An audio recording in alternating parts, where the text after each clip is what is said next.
Check out FlipsideGaming.com for all your gaming needs. Use the promo code HEROES to save 10% on orders over $10. From June 4th through July 3rd, 2020, if you use this promo code, you will automatically be entered into a drawing to win a draft booster box of Core Set 2021.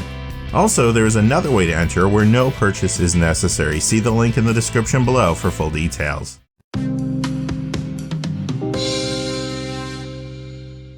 Hey there, this is John from Heroes and Legends, and welcome to this special edition of the Magic the Gathering Market Watch. It is our Picks of the Month video for June 2020. Just a quick word about this series. It does come out once a month, obviously, and it goes out to gold patrons first. So by the time you see this on YouTube, it could be about 24 or 48 hours later. Prices might have shifted a little bit, but I'm not anticipating any big changes for the cards we're talking about today.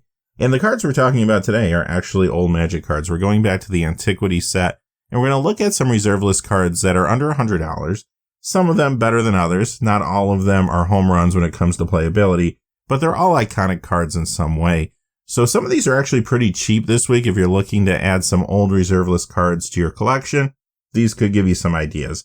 Before we get into today's cards, though, I just wanted to let you know quickly that FlipsideGaming.com now has Double Masters open for pre-order on their website. They have booster boxes. They also have VIP packs. If you use the Heroes promo code on a booster box, it's going to come to $297, and that does include shipping in the United States. I saw that it was a pretty good deal, just wanted to let you know, and of course, whenever you use that Heroes promo code, it does support the channel, which is always appreciated. So thank you, and without any further ado, let's get into it. We're going to go in color pie order, beginning with our Givian Archaeologist, and this is at $64.54 currently. It is not a cheap card, it's also not a very good card.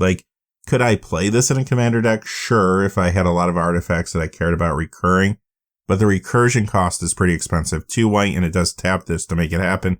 And the card itself costs 2 white and 1 for a 1/1 creature, which is very fragile. So the main reason you would add this to your collection is really for nostalgia more than anything. But it is a very nostalgic card. It does call back to what Antiquities was trying to do.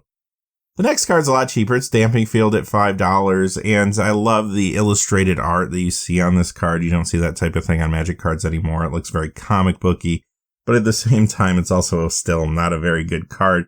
But again, if you want to add it to your collection, it's not very expensive. Our third white card is Martyrs of Corliss at $2.46. It's not going to get a whole lot cheaper than that for a reserve list card from this time period. But again, it's not a highly used card, and it's never going to be. It is a bodyguard, though, which is something we saw a lot in the early days of Magic. It does have an artifact twist, of course.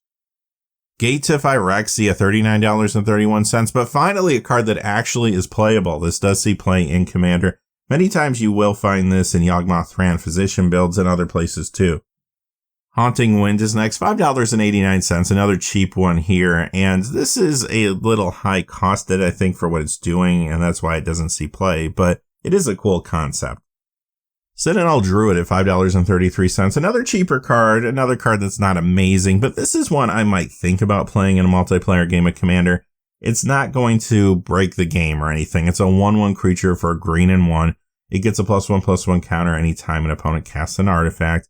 It doesn't have evasion or anything like that, but it could grow pretty quickly early in the game and become somewhat sizable. You know there's going to be a lot of mana rocks as well as other cheap artifacts in a game of Commander. Gaia's Avenger at $35.95, another card that actually does see a little bit of Commander play. Now, it doesn't say it on this version of the card, but if you read the Oracle text, this is actually a Tree Folk. And because of that, you do find this card in Vertaloth the Ancient builds. And who knows, in the future, if we do see more support for Tree Folk, this card actually could get hot. Power Leech at $5.92. Again, not an amazing card, but it could be fun in a multiplayer game. Golgotha and Silex is the first artifact card today. It's at $14.98. Basically, this set's version of City in a Bottle. Mightstone at $4.77. A little expensive for what it does, but could be fun in a casual, aggressive, or Pillow Fort Commander deck. Next is Su-Chi, a little more expensive at $49.95, but this is actually a very economical creature for its time. If you look at these old Magic sets, creatures were very weak, and the instants and sorceries were very strong. Well, here's a 4 casting cost 4/4, and when it dies, you got to add 4 colorless mana. You know what? That doesn't sound that bad even by today's standards. If you were to play this in Commander, not only is the creature at least semi-economical today, not as much as it was back then, but you can use this for ramp. Imagine sacrificing this to Ashnod's Altar or Phyrexian Altar, for example. It could be a nice little mana boost in the early to middle portion of a game. Tawnos' Coffin at $90.62, just under $100, the most expensive card we're looking at today, but also probably the most powerful card we're looking at today too. The startup cost of 4 and the activation cost of 3 aren't amazing, but the ability is very flexible. It can help you deal with an opponent's creature. It can also help you protect one of your own creatures. Beyond that, of course, it's a colorless artifact. It can fit into any commander deck. Urza's Mitre at $16.91. This card just has too many restrictions on it. It's interesting, especially the art I think is really unique on this one, which is probably what has driven the price even to this point. So again, it's another card that could be fun to have in a collection as a conversation piece, if nothing else. Weakstone is our last card today at $3.32. We're not really going out with a bang, kind of a whimper. This is a very bad card, but look at that art. Like, how can you not love this card? All right, with that being said, that is our market watch for today.